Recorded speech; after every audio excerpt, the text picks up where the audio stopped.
एक ईश्वर का दूत मोदी जी के नाम से भेज दिया है। रहा नहीं जाता, तड़प ही ऐसी है ना। नहीं, सुके। भारत की राजसत्ता को पहली बार कोई साधु राजा प्राप्त भया है। समझ रहे हो ना? कम से कम 70 साल का कोड़ मोदी जी कम से कम 10 साल में धो पाएंगे। हमको सिखा रिया है। जो जाहिल टाइप के लोग हैं वो मोदी की बुराई करते हैं। सॉरी बाबू, मैं सबसे डिस्टेंस रखे हुए हूँ, पूरी दुनिया जानती। पहले तो एक ये बात है, मुझे कोई लेना देना नहीं राजनीति, लेकिन मैं इतना कह सकूंगा कि इस आदमी की राष्ट्रभक्ति पर कोई माई का लाल उंगली नहीं उठा सकता। 1000 है इस उम्मीद पे आज जीतेंगे, कल जीतेंगे, परसों जीतेंगे, रोज हर साल के इतिहास को याद कीजिएगा।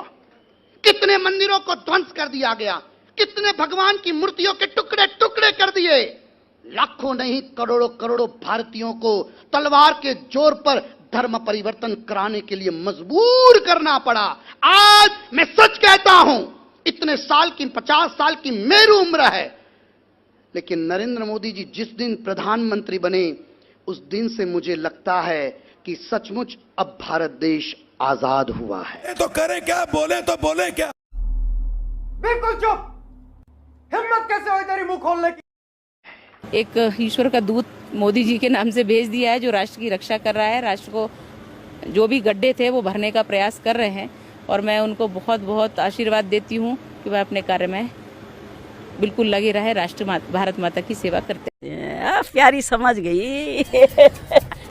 देश विशेषकर विदेशों में उनकी छवि बहुत ऊंची मानी जाती है, क्योंकि रूस को भी अपने अनुकूल किया, चीन को बहुत प्रतिकूल नहीं होने दिया, कई मुस्लिम राष्ट्रों को भी अनुकूल किया, पाकिस्तान को भी एक प्रकार से किसी अंश में नकेल डाल दिया, अमेरिका को भी अनुकूल किया। अभी और सुनिए।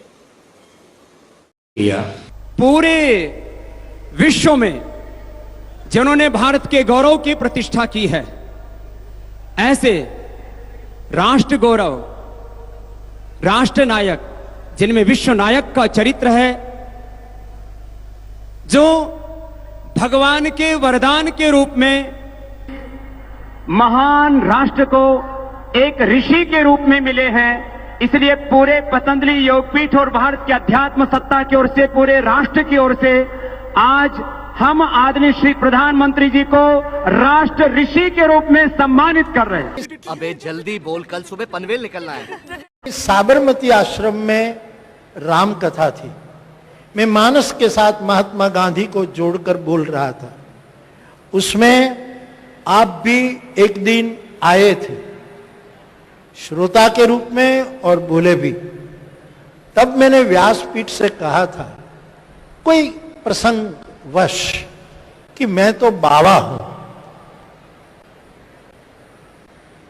कुछ भी छोड़ सकता हूं, ऐसा कुछ।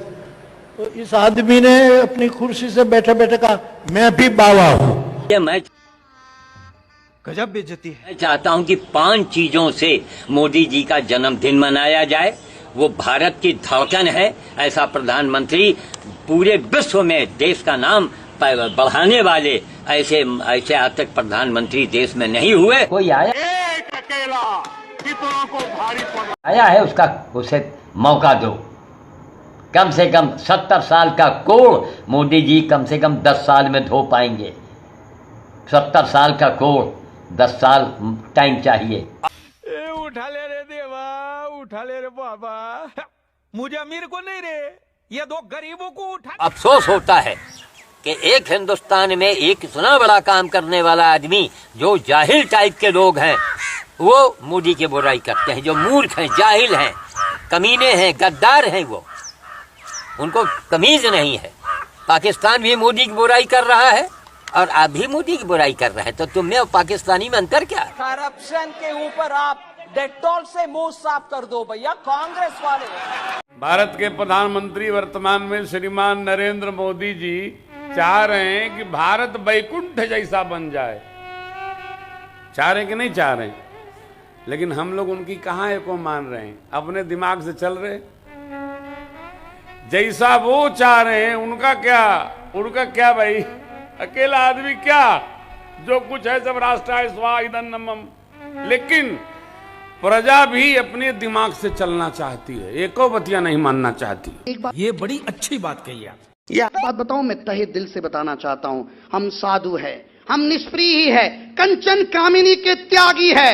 और मैं आज आप लोगों को खुले मन से कहना चाहता हूं, यदि देश को पवित्र बनाए रखना है, हजारों साल की गुलामी की जंजीरों से इस देश को हजारों साल तक सुरक्षित रखना है, तो आज नींव को मजबूत डालना पड़ेगा, फाउंडेशन मजबूत बनाना पड़ेगा। और ये भारतीय संस्कृति और ये हिंदुत्व की पराकाष्ठा को यदि हमें सुरक्षित रखना है, तो उसका एकमात्र आधार पुण्यशाली नरेंद्र मोदी जी है। ये बड़ी अच्छी बात कही आप। धन्य धन्य जननी मोदी, आ दुनिया तन लिदो गोती। हाँ धन्य धन्य जननी मोदी, ए दुनिया तन लिदो गोती। द्वापर माँ ए भीष्म पिता के वाणो नवमो वसु तू।